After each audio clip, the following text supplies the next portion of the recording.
Federal Department of Transportation created the first funding program for roads. And in that same year, the first road that was worked on in the United States was in Contra Costa County. It was a road that brought people from the suburban areas over to Richmond, where there was a port and a lot of activity going on. Well, Contra Costa's come a long way since 1916, and I am very pleased today to introduce a real rock star amongst transportation executives around the Bay Area. Randy Iwasaki is the executive director of the Contra Costa Transportation Authority, which is our counterpart over in Contra Costa County. He's been the executive director there since 2010.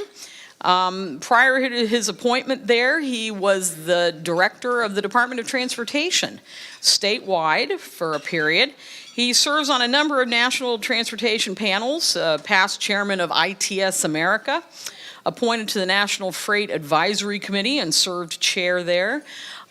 He's a terrific partner for us here in Marin.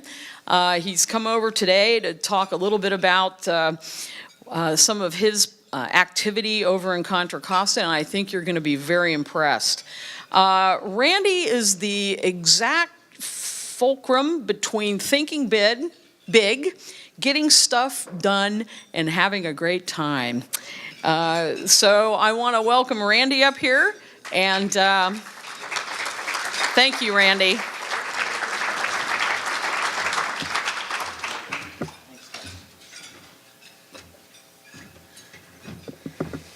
All right, thank you very much. Sorry I have to speak at lunchtime, and I'll try to keep this as short as possible. I have 77 slides, and you guys want to know about our innovation program, right? All right, let's see if this is a weird, okay. All right, so you know who we are. We're the just like you, we're a sales tax authority in Contra Costa County. We're also the congestion management agency. So we measure congestion at about 140 different intersections throughout Contra Costa, produce a biannual report, our congestion management plan. And the reason why we do that is we want to make sure that our investments are paying dividends to help reduce congestion throughout our county. So like you, we've had a couple of sales tax measures, promises made, promises kept. You can't fool the voters if you don't deliver on the first, so you got to deliver on your first measure. That was Measure C. Measure J passed with an overwhelming 71% support in 2004. We put another measure on the ballot in November 8th, 2016, and got 63.5%, so we're a little bit short there, but we're not done. Within that measure, we had unattached about $65 million unescalated over 30 years for transportation projects to leverage future transportation. The problem today, in my opinion, is that we don't know what kind of technology or what kind of projects we're going to need to invest in the future. And so in order to pass a sales tax measure, it's a lot easier if you have specific projects and programs.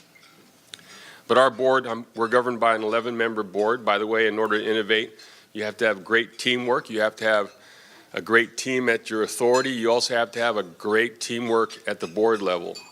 Because at least at the authority where I work, my team knows that I accept all calculated risks. So if things don't happen right, and as you saw, I'm getting old. As you can see, I'm getting old. I can retire at any time. And so that kind of helps our staff push forward on some of these crazy ideas that aren't so crazy now. We do a lot of the same things that you do here in Marin County. We provide you with a lot of our people that come over into Marin County in the morning to work, and then at night they all jam their way back to Contra Costa County, causing a problem on the Richmond-San Rafael Bridge, I understand. There's a little problem there. I don't have to worry about that anymore because I don't work for the state, but I used to get a lot of calls on that many years ago, and I don't have that problem anymore. It's always good to go back in time and remember how far we've come. And so if you've heard this speech before, I apologize. It's very similar, but I'm going to go through it anyway because some of you haven't heard this speech. The automation Sputnik program started the space race. John F. Kennedy said, we're going to put a man on the moon by the end of that decade. You remember that? Some of you remember that specifically? Imagine today if John F. Kennedy said, let's put a man on the moon by the end of the decade. We have to do an EIR, an EIS. We're going to have to do a FSR. We're going to have to get an E76 from Caltrans in order to move our project forward. I'm not sure we could put a man on the moon in today's regulatory climate. So regulations have a lot to do with how quickly and how effectively we can innovate in our space. 1939, Flushing Meadows, New York, the World's Fair, they talked about automation, self-driving cars. Walt Disney, a little theme park, he has a theme park, or he's not around anymore, but his theme park to the south of us in Anaheim said, we're going to have driverless cars one of these days. There's been a great partnership between the University of California at Berkeley, Caltrans, General Motors. You heard Lyft got a lot of money invested into Lyft from General Motors. The Automated Highway System program resulted in the late 80s and early 90s in a demonstration in 1997 in San Diego on Interstate 15, hands off wheel, feet off pedal. These vehicles were guided by binary coded magnets embedded in the pavement. The binary coding would tell the vehicle how fast to go. It would guide that vehicle into parking situations, but you can't put magnets everywhere. And so that proved that you could, with technology, you could actually have hands off wheel, feet off pedal. Today, autopilot is around. Tesla, how many of you have a Tesla? Anybody? I work for the public sector, so I don't have one. Does anybody here have one? No? Okay, well, if you did, you could actually put that vehicle into autopilot. And when you put that vehicle in autopilot, the interesting thing about that vehicle is it's exactly centered in the lane. Now, I followed all of you, most of you, when you came here this morning, and you're not all exactly centered in that lane. How many of you signal when you turn? I don't believe it. I don't believe it. Another important aspect of transportation and the economy is that the cities were formed around ports. And so Eric Garcetti, mayor of Los Angeles, Kevin Johnson was the mayor of Sacramento, coined the term City 3.0. At the Contra Costa Transportation Authority, we worked our way back. So in the start of time, cities formed around ports. Why was that important? Why did they form around ports? Goods in, goods out, people in, people out, mobility.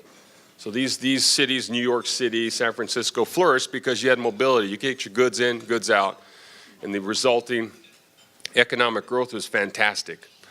Well, Dwight David Eisenhower said, we're going to build this interstate tool. In 1956, funded the Highway Trust Fund and built this interstate system that wove across the United States, hooked up with those ports. And then the Transcontinental Railroad met in Promontory Point, Utah. So now you could get raw materials into the Midwest to build infrastructure, and you could get those goods, wheat and others, out. And so the economy grew leaps and bounds. Why? Because we had great mobility. We had great contractors building the interstate. I see Mike Gelati here, so I thought I'd throw in a little contractor plug there. So here's City 3.0, and so the idea is a connected city, using technology to reduce the cost of services that we need to provide our citizens. And so my question to you is, who is the largest taxi cab company in the world today? It's not Lyft. It's Uber. How many taxi cabs does Uber own? None. Largest seller of music? iTunes, right? iTunes. How many record stores? None. There's no record store. So you can actually buy a song on your cell phone while you're watching TV, and you can play that one song over and over and over again. It's great. In my day, I went down to Tower Records. I don't think they're around anymore. I bought that one album. I was listening to this one album, and there's 2 songs on that whole album that I like, so I had to make a tape of that, threw the album away, and listen to those 2 songs over and over. Today, you can do that. You can just buy the one song. See, I'm reminiscing now. I'm going back in time. We need to remember this because if you have a good transportation system, you have good economy. So today's congestion, everybody complains about, oh my God, Randy, the congestion is bad in Contra Costa County. I said, do you know why? It's because everybody's working. They're going to work at the same time. So what we're trying to do is take a small portion of those people that cause that congestion and move it into another mode of transportation. We're trying to incentivize that move. And so in this connected city, we want to place a subscription-based transportation system within that connectivity, whether it's Wi-Fi, Bluetooth, 5G. Today it's 4G, 4th generation wireless. And we call it City 5.0. We've skipped City 4.0. Do you know why? I love Hawaii 5.0. It sounds so good. City 5.0. Just think about that. City 5.0. I really like that. Data-driven mobility, sensible digital city, and intermodal innovations. You'll get better data to make better decisions, whether it's investment decisions, whether or not you're running your fixed route in the correct location. Can you deviate from that fixed route because you're getting better information? It's actually, we call it City 5.0 because of 5G technology, the 5th generation of wireless. But Hawaii 5.0 is my favorite show, and it's very realistic. So if you're not watching it at night, you might want to check on that. So this really is a schematic for our version of a smart city, City 5.0, 5.0. And this is how we're going to do it. So if you have connectivity, you get better information about how your energy grid's working, how your water system's working, how your buildings are reacting, where you're going to have your next power outage. All this information is going to help. And then where you need that connectivity for your mobility purposes. Your vehicle is going to be the third most prevalent connection to the internet. It is now, and we're at somewhere around 3.564 billion connections to the internet. Your vehicle, if you have a new vehicle, it has a little antenna on the top of it. It's connecting either to OnStar, some other BMW. If you have a BMW, it's talking through the satellite connection. It's providing you with connectivity. It's also providing Diane and her team here in Marin the potential of getting better information to make better decisions. The other part in our case, and I have another slide deck that we show kind of the proliferation, how fast technology is progressing today. Uber's worth more, if you believe the number, than Ford and General Motors in less than 5 years. So technology is taking off. It's getting harder and harder for the public sector to procure the latest technology. So at the authority in Contra Costa, we're trying to figure out ways of making it more performance-based, outcome-based, versus specifically procuring version X. And we're working on that. And so once again, if it doesn't work right, I'm expendable, and I'll go work in the private sector as a consultant. If anybody's hiring, by the way, I'm getting older. If it works, we look very smart. So here's kind of setting the stage for some of our technology-based projects. We have a number of projects we call smart mobility in Contra Costa County.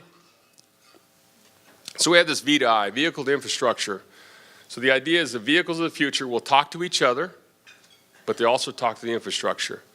So they'll get signal-facing timing information. So your vehicle is traveling toward that one intersection at 60 miles an hour, and that controller is getting ready to go from green phase to yellow phase. That's called SPAT, signal-facing timing information. It's going to relay that out back and forth. It's going to hold that green light in the future so that you don't run that red light and kill somebody. And so the idea is to figure out ways of getting that information. It'll also tell you about weather, potholing information, emission information. So all this information is being developed. So we have a test bed, if you will, in Walnut Creek, California. And so the traffic engineer there has allowed us access into the controller box along the city signals. And that is anybody here a traffic engineer, by the way, for the city or a county? All of us. No, but you don't. What's the first word you were taught as a young lady, as a traffic engineer? What was the first word that you were taught? Don't let a guy intimidate you. No. No, the first word, any good traffic engineer, the first word out of their mouth is no. I would like access to your signal-facing timing information. No.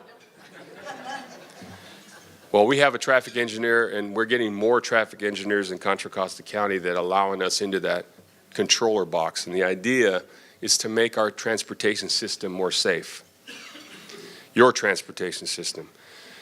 Chris and I were talking, he's going to talk about connected trucks. The idea is these vehicles will be able to connect up. There'll be very little brake lag. They'll be using vehicle-to-vehicle technology.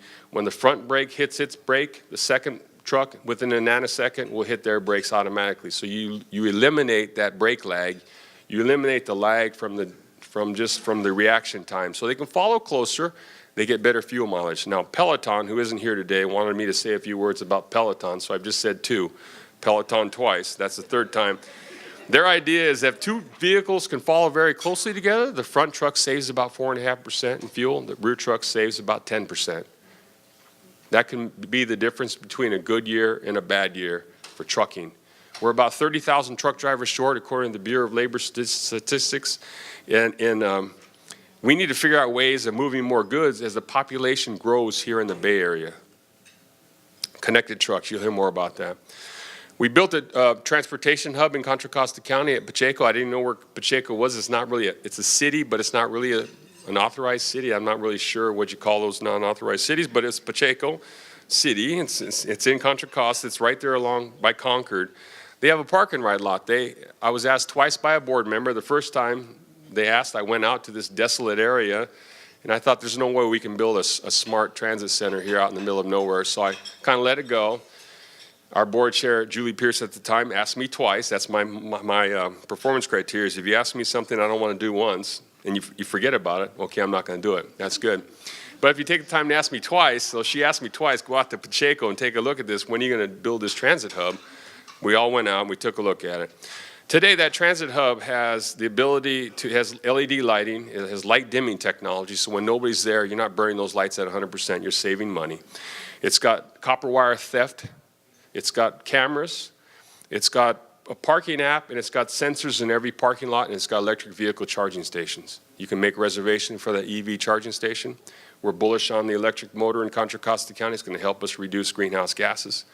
And we also relay information out through a smartphone app or through the changeable message sign, how many spaces are available at that site. And that's important because you don't want your constituents to drive out there and there's no parking spaces in the future.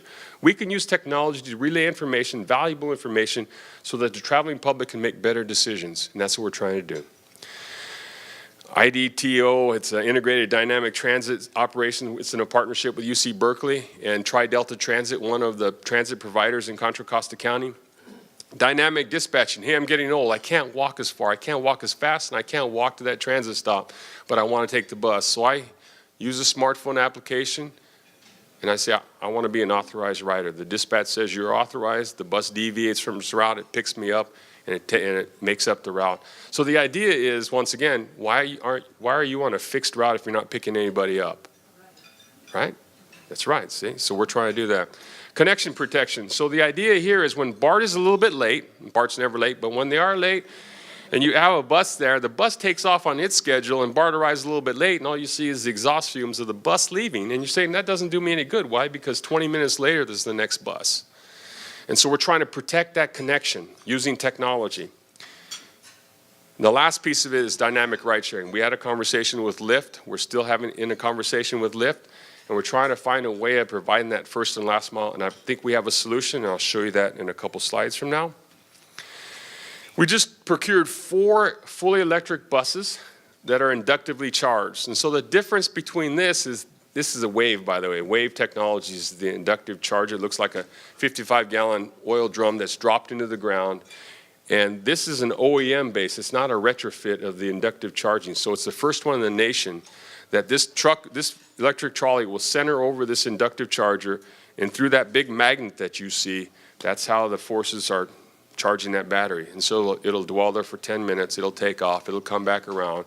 And it'll dwell there 10 minutes again. The idea is we're reducing greenhouse gases. It's very quiet. It's not like a noisy bus. Very, very convenient. Come on down to Walnut Creek. Go shopping. Park at the BART station on Ignacio Valley Road, the Walnut Creek BART station. Come into town, spend a lot of money because we get a 50-cent sales tax on that. And then leave and you can try out this electric bus. It's great. The other thing we're looking at as a kind of as a benchmark for a smart city is Phillips has a smart pole. So this light pole has LED lighting. It's going to reduce your bill by 20% if you're running a city or the county here. But it also has the guts as a smart pole. It's for a cell phone. So the connectivity in your downtown is going to get better. They're looking at in developing a signal light pole so that way it can go in both directions, north, south, east, west, however, the 4 quadrants, because it's hanging out over the intersection. These light poles only go one direction up and down the street, but we're deploying these in Oakley currently. Risk Synergies is a startup company. We're getting a lot of startup companies coming to see us. We're deploying this in a location in Pittsburgh where pedestrians, they have a higher than average rate of pedestrian hits. And so what they do is they use cameras and they watch the activity and they look for near misses. And when they can calculate what's happening, we can as traffic engineers, you can develop a system to fix that fatality or those near misses. And if you don't know about it, you can't fix it. Robotics, one of the issues that you probably have here that we have also in Contra Costa County is that we don't do a great job of looking at our assets, our roadway assets. So we're going to use, with this company, this is a spin-off of Carnegie Mellon in Pittsburgh with an H. We're going to deploy it in Pittsburgh without the H, California.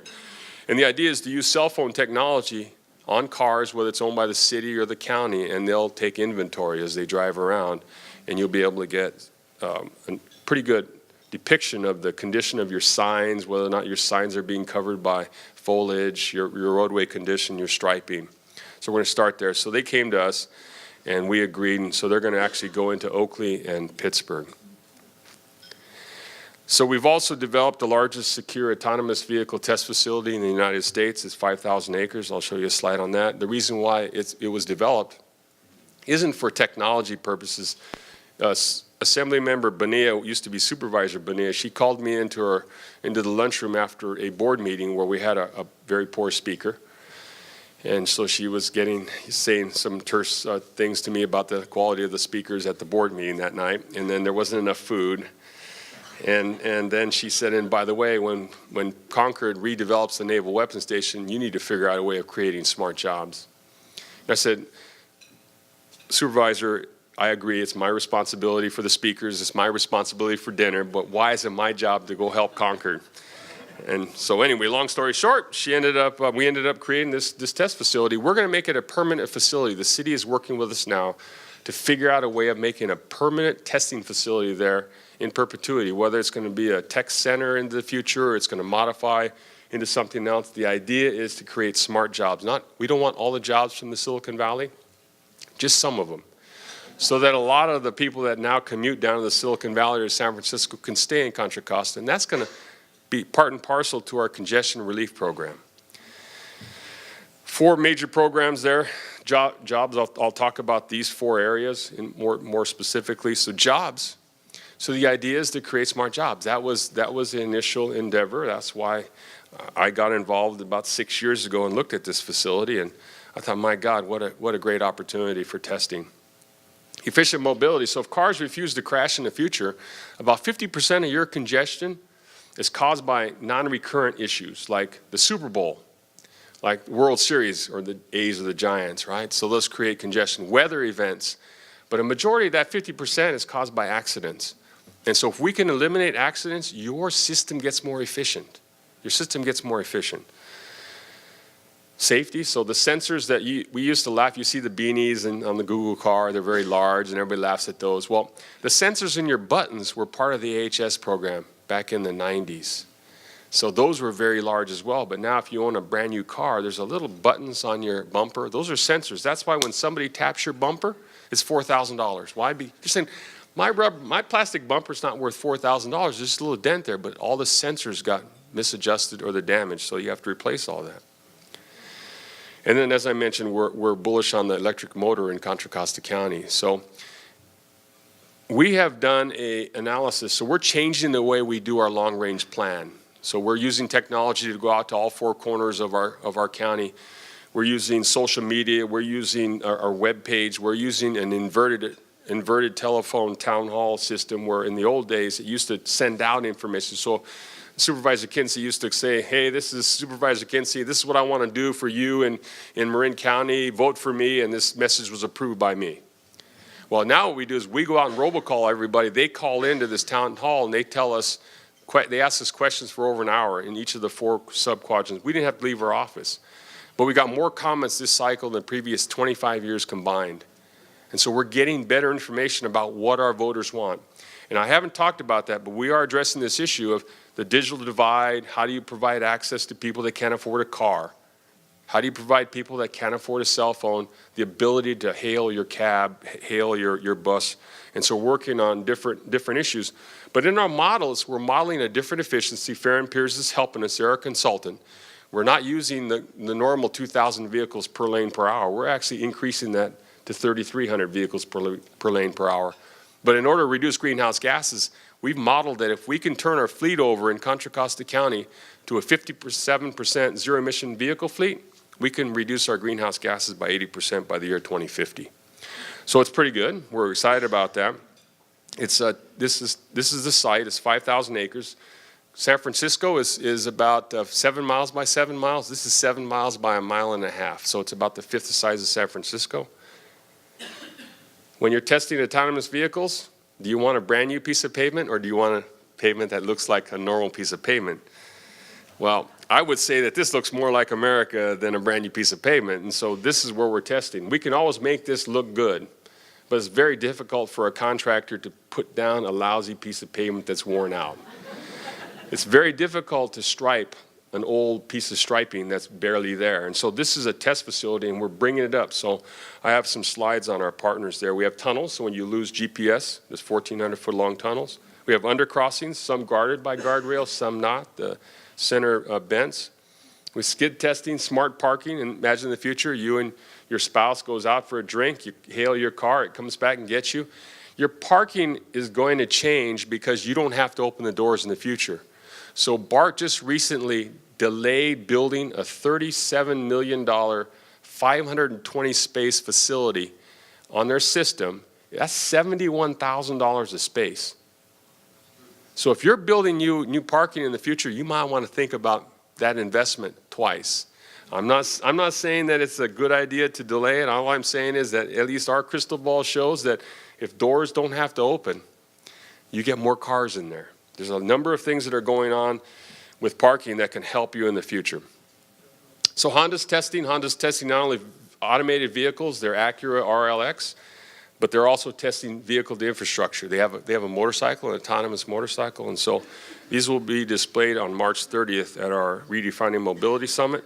Otto, once again, they delivered 17,452 cases of Budweiser beer down to 25 in Colorado. The key question is, why didn't they do it in California where they're based? Well, the laws here don't allow that. So they got to go to Colorado and deliver Budweiser beer in a state that's normally known for Coors. At least I'm not a beer drinker, but that's what I hear. Baidu is an internet company based out of China, and so they've been testing on a daily basis almost since September. And this is something you may be interested. So one of the comments back is, I'm getting old. I can't walk to the BART station. I can't walk to the transit hub. I'm rich and I get up late, and by the time I get to the BART parking lot, every space is full at Rock Ridge, so I have to drive to San Francisco anyway. How can you help me? And so we scoured the universe, started with the planet Earth, and we found this, the Easy Mile. It's probably the most sophisticated shared autonomous vehicle in the world. It seats 6, it stands 6 more. It has its electric vehicle power, its electric motor. It's got a ramp for wheelchair. It'll hold 1 wheelchair or 12 people. Might even hold a dog. And so we're testing it now at Gomentum Station. We got the only piece of legislation in the United States, AB 1592. It exempts us from the steering wheel, brake pedal, and an operator. And so we got that signed by the governor. That was not easy. We were able to get that done. We have a lot of different partners. Best Mile, they're a software company that helps optimize routes. First Transit, they're probably going to own and operate fleets in the future. So they're making this business investment because they can see the future. Stantec, Habib Shamsku's here. I've worked with Habib for over 20 years on the AHS program days, and now Stantec provides us with project management help, as well as our strategic consultant. Bishop Ranch, parking. Bishop Ranch is redeveloping the inside of Bishop Ranch, a 600-acre business park. The first thing the city officials said is, you need to provide more parking.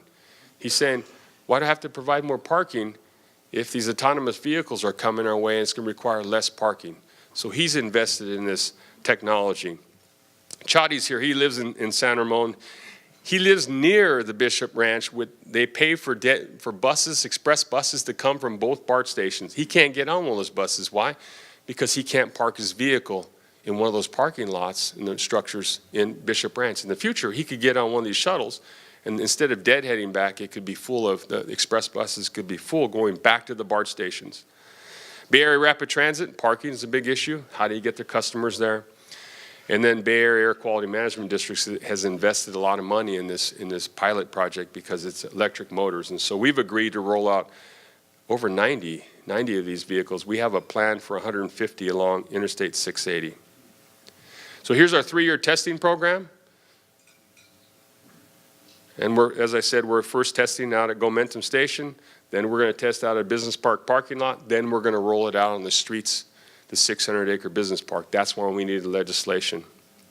And this is the ultimate rollout in Contra Costa County. So those bubbles all have a number like 2, 1, 3, and that's how many Easy Mile shuttles we're going to, or some similar technology for Contra Costa County. So we're going after money. The state is not invested in this yet. The feds are recently named us as one of the 10 test facilities, proving grounds in the United States. And so we're excited about that. Hopefully there'll be some federal dollars attached as long as we don't have to get an E76 through Caltrans, which should be in good shape. March 30th, 2017 is our 3rd annual Redefining Mobility. I recommend that, if you can, come on over and check it out. I think if Lauren's still here, she probably talked about these, but these are some of the impacted kind of industries that will be affected by the autonomous vehicle, connected vehicle program, some in a positive, some in a negative way. But I would tell you that parking lots, if you're building parking structures, you might want to take a look at those. So here's what we need to do together. We need to gear up for this new age of mobility, and that's what you're doing today. So my applaud to you, Diane, for setting this up. I know it's a pain to your staff too. It's not easy to set these things up, get all the speakers in, get everybody situated. But this is what we need to do as an industry, is to talk about the new era of mobility. Embrace technologies. Some people are afraid of technologies. When I first got to the authority 7 years ago, my staff said, if you want to keep your job, boss, don't talk about ramp metering and don't talk about hot lanes. And I said, we got a real problem here, because I really embrace technology, and I think it's the way to go. So 7 years later, our board is very supportive of this technology overlap between that and transportation, because they can see a definite value. And I think you have a great leader here as well. And develop your in-house program. I think we're trying to do that here in Marin County. And you're going to have to program these things, and you have to fund them somehow in your fiscal year policies to make sure that you have a funding source just in case if you have something that you want to do in the future and your partner doesn't have dollars. And then we follow the money. We're going to Washington, D.C. I mean, if you had a grant program here in Marin County, we'd apply in Contra Costa County. And then seek consultant help. Consultants are very good at what they do. I mean, they provide a good kind of a view of what's happening all the way out there, because a lot of times, in our case, we're a 20-person organization. Diane, you have 21 people, is that right?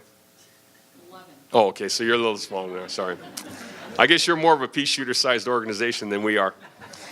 And then buckle up and get ready for this transformation, because it's a golden opportunity to kind of, as I said, check out the overlap between technology and transportation and envision a greater future for you here in Marin County. And I believe that's all I have. Thank you.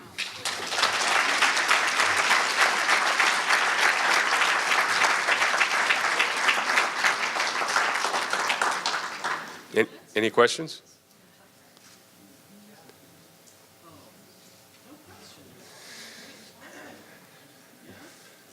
Yes, sir. How did you go from where you started with the Transportation Authority to where you are now? I mean, you've obviously taken your team and developed this culture where you guys are seeking every new opportunity and stuff, but that doesn't happen overnight. So what are kind of the steps of building blocks to be able to, I think this is a great first step for Transportation Agency Marin, but what are some of the other things, best practices that you guys have used to get where you guys are now?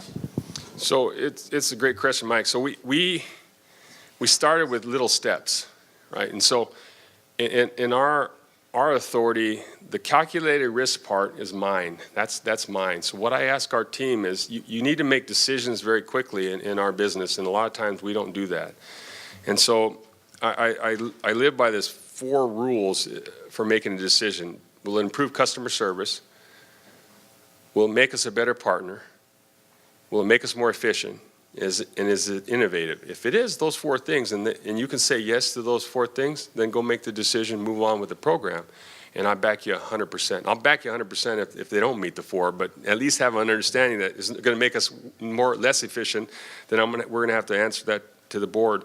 So we started with small steps. We're out there, and once I think you're viewed on the outside from a technology company as a place that embraces technology and can implement that, then we get calls literally on a daily basis from these startup companies that say, we want to place an incubator, if you will, that is willing to take risk. How can you help us? And so Brisk Synergies and Road Metrics or Robotics called us a couple weeks ago. We're deploying that already. And so I think as your innovation program builds, you're going to build momentum, and then you'll see a lot of different companies come into Marin County. And really, I shouldn't be here telling you the secret sauce because you guys are going to start doing that, but we're all in competition, and what I would say is we're in competition. It's cooperation. We cooperate. We're in competition. But if something deploys in Contra Costa, it's going to work here. Likewise, if something deploys in Marin County, it's going to work in Contra Costa County. And as you expand the test bed overall to the Bay Area, I think more dollars are going to come to help us on the other piece, Mike, is to fund these. So part of our problem is that the measures are built so rigidly that you have no flexibility in your funding. So you literally have to go out and follow the money to get grants in order to fund these initiatives. And so that's one of the things that we took away on our Measure X that failed in November, is that build a pot of money that's unattached where you can leverage. And so I did have a slide and did talk a little bit about leverage technology. Yes? I hope you can hear. Thank you. You had a couple of slides that talked about the telecommunications. You had the smart light poles and a slide that showed some satellites. What is Contra Costa doing to ensure you have the telecommunications capabilities you'll need to implement all these different innovations in the future? So the first step is, I think, if you're going to build a city 3.0, that's a connected city, you're going to have some benchmarks. So we're in conversations with tele provider Verizon, and so we're looking at that. The other piece is you have drop calls, or you don't have good connectivity. That's why we have the smartphone or the smart pole grid, kind of taking a look at that and making sure that we have connectivity throughout. And then you can put Wi-Fi readers and Bluetooth readers and things like that on your light poles. But I think it starts out with making sure you have a good connectivity within your city, and I think our first city that's looking at that is Oakley. So Oakley has recently inked a deal. You can look on their agenda. They inked a deal with Philips to provide a network of those smart poles throughout Oakley, and that's kind of the benchmark, the fabric, if you will, the base to provide that technology. And then we have to cut a deal with a provider, whether it's AT&T, Verizon, T-Mobile. And the other thing you can do is when your members of Congress come by, talk about saving the spectrum, because that 5.9 gigahertz, the dedicated short-range communication that was set aside for transportation back in the 90s, it's worth billions. It's 75 megahertz bandwidth, so it's worth billions of dollars on the open market. And they're trying to take half of that and use it for video games. I think the 75 megahertz is more, as long as it works, it's better suited for making sure that our roadways are the safest they possibly can be. And we can reduce that 30,000 or to 40,000 fatalities per year down to zero. That, in my opinion, is the only way to do it. We're not going to get there by straightening a road, because over 90% of the causes of accidents are caused by human error. And so the car manufacturers have been trying to kind of engineer out the driver for years, the seat belts and all that stuff. So I hope that answers your question. Yes? Yes? Is it a hard question? I don't know. Okay. One of the things that you talked about which really impressed me was risk-taking. And how do we convince more of our leaders to be that way instead of just worrying whether they're going to please their constituents with an individual decision? And I just find that too many of our bodies are not forward-looking enough and not willing to take risks in order to get somewhere. Do you have any suggestions? Well, I think having this kind of meeting is a start. Exposing, we couldn't do any of the things that we do without permission of the board. So right away, I know that, and I tell my team, the team at CCTA, we're not a staff-run organization. We're a board-driven organization. And so that helps provide some insulation to us when we come up with these ideas and we have to present it to the board. If it doesn't sell to the 11-member board, it's not going anywhere. But the risk part of it is presenting it to elected officials that are open-minded enough to say, yeah, I like that idea, Randy, or I like that idea, Lindsay, or any member of the CCTA team. And the other thing I think is that the risk-taking starts at the top of your organization. And so I think Diane has taken risk by hosting this because, number one, nobody may show up, right? So that was one issue. Number two is it presents something that she's going to have to do now that she doesn't want to do. Or number three is it presents something that she should have been doing that she hasn't been doing.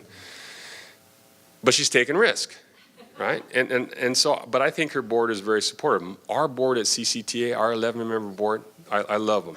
They're great. I could work for those guys for another 10 years. I'm not, but I could.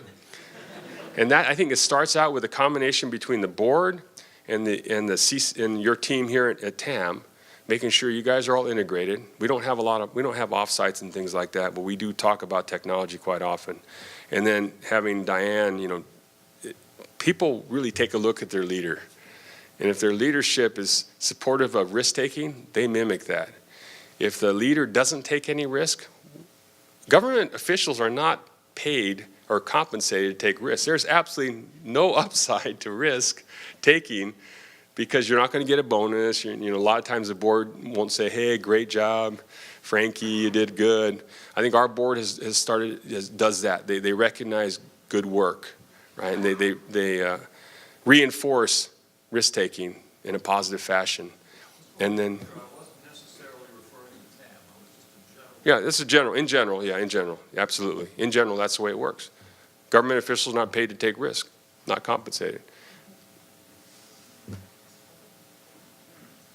You mentioned at the start of your talk the many regulations, environmental studies, et cetera. I think you made passing references to the many agencies that are involved in getting anything done. How do you work through that? By way of example, you mentioned a lot of promising technologies. There's some old technologies that we don't seem to be able to implement in this county. Ramp metering, for example, has been proven to reduce transit times by 20 to 50%. We've got the lights up, nobody's turning them on, and the reasons we get back is too many agencies or somebody ran out of budget and it's just sitting there with no implementation. And this is proven excellent technology, far less complicated than many that we're talking about here. How do you get things done? So we actually, Contra Costa County did not have a ramp meter turned down when I first got there 7 years ago. And the ramp meters are now on State Route 4. Our board did not like ramp metering because it wasn't explained to them, I think, properly. And so we've gone to having the we're trying to break down a technical answer to a technical question by using visuals. And so we have two funnels, and we have one where you pour all the rice in one funnel and you meter the rice, and you're actually going like 3 times through this rice thing. And people go, wow, that works really well, right? So one of the things we try to do is break down the answer to common English so that people can visualize that makes a lot of sense. And then when you deploy, make sure it works. So in our case, metering worked great. And so they really like that now. And the other thing use technology to leverage other technology. And so I'll give you this example, bus on shoulders. You're gonna one of these days if you haven't already talked about it here in the county, you're gonna say, hey, during peak hour when traffic goes below 35 miles an hour, why can't we use the outside shoulder? Well, the CHP is gonna say, we can't do that, that's my office. Caltrans will say, you can't do that, that's my office. But at the end of the day, when those buses go past the on-ramp, you're gonna have to hold that traffic in order to provide safety. That's a ramp meter. The other thing they'll tell you is, oh my God, you don't have enough capacity. You got to widen the ramps. Well, in Minnesota, they have a big sign that says, when meter on, form 2 lines. People get along just great. They use a shoulder during that peak hour in the morning and the peak hour in the evening.